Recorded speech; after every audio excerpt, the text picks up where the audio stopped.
మరియు యెహోవా నాతో ఇట్లా నేను, వారు చెప్పిన మాట మంచిది,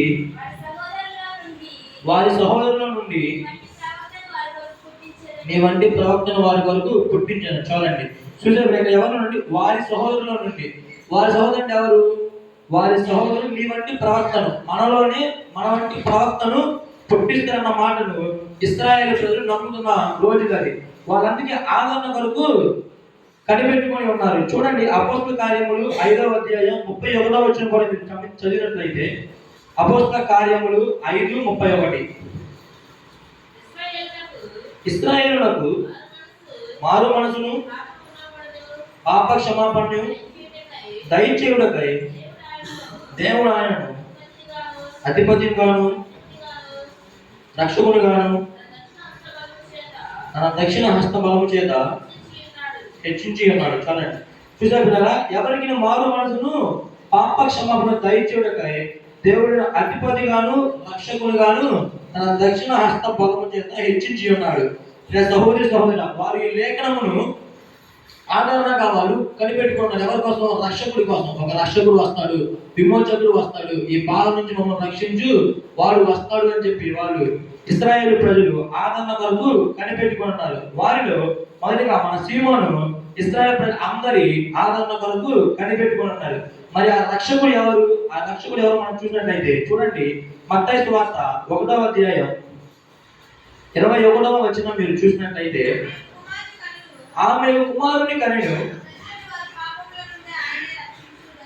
తన ప్రజలను వారి పాపం నుండి ఆయనే రక్షించును కనుక ఆయనకు యేసు అను పేరు పెట్టుకుని. నా సహోదర, మీరు చూసి ఉన్నారా? ఎవరు ఆ రక్షకుడు? ఎవరు ఆ విమోచకుడు? ఎవరు? వాడు ఎప్పటి నుంచో వేచి ఉన్న ఆ ఆదరణకర్త మన ప్రభు అయిన క్రీస్తే.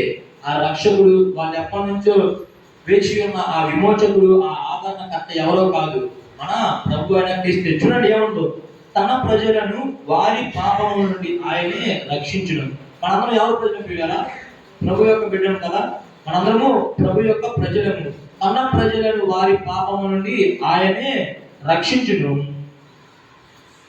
ఆ రక్షకుడు ఎవరో కాదు, మన ప్రభు అయిన క్రీస్తే, ది లార్డ్ ఆఫ్ మెస్సయ్య. చూసారా పిల్లరా? సిమియోను మనసులో కూడా ఉంది ఆయనే, who has come to save us people. ఎవరైతే వస్తారో ఆయన మా రక్షకుడు, ఆయన మా విమోచకుడు, ఆయన మమ్మల్ని బానిస బతుకు నుంచి బయటకు తీసుకువచ్చే సమాధానకర్త అని సిమియోను వారు మనకు కనబడుతున్నారు.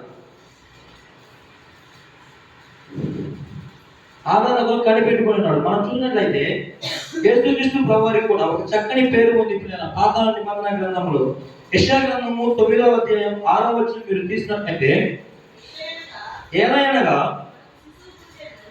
యెషయా గ్రంథము 9వ అధ్యాయం 6వ వచనం చదవండి సార్. ఏలయనగా మనకు శిశువు పుట్టెను,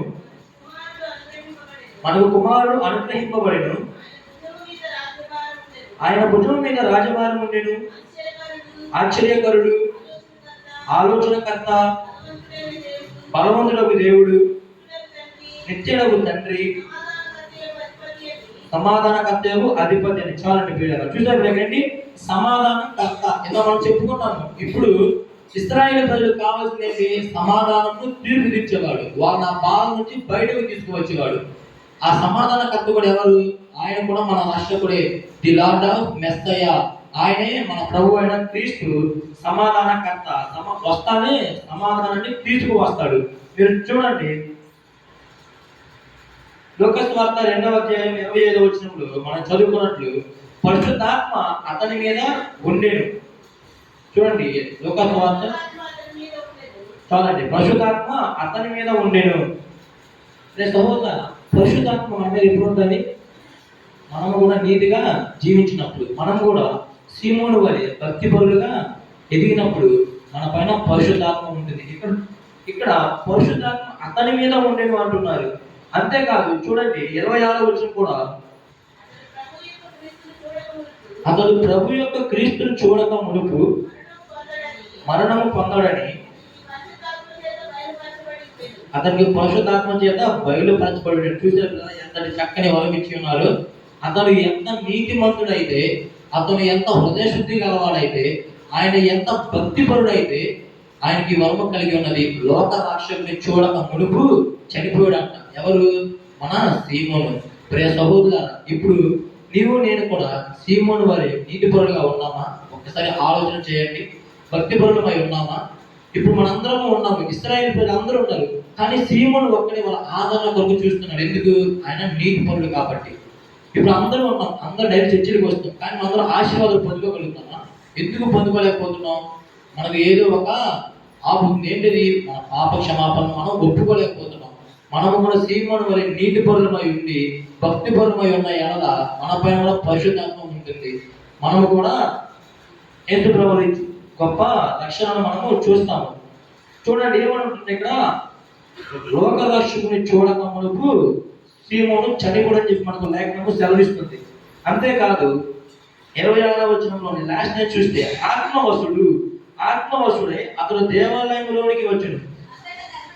చాలు ఆత్మవశుడై అన్నాడు. ఆత్మవశుడు అంటే సీమోను ఆత్మవశుడు, పరిశుద్ధాత్మతో నింపబడిన వ్యక్తి ఈ సీమోను. అలాగే ఆయన నీతిపరుడు, భక్తిపరుడై ఉన్నాడు.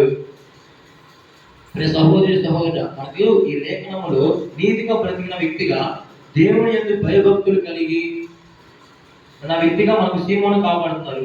ఎవరు ఈ సీమోను అంటే, ఈ సీమోను దేవుని యందు భయభక్తులు కలిగిన వ్యక్తి. చూడండి, యేసుక్రీస్తు ప్రభు వారు కూడా సీమోనుకు డైరెక్ట్ గా ప్రత్యక్షం అయ్యారు. పిల్లరా, ఒకసారి మనం ఆలోచిస్తున్నట్టయితే సీమోను ఎంత నీతి పరుడు అయ్యింది, ఎంత విశ్వాసిగా ఉంటే ప్రభుల వారు డైరెక్ట్ గా ప్రత్యక్షం అయ్యారు. అవునా కదా? ఒకసారి మనం ఆలోచన చేయండి.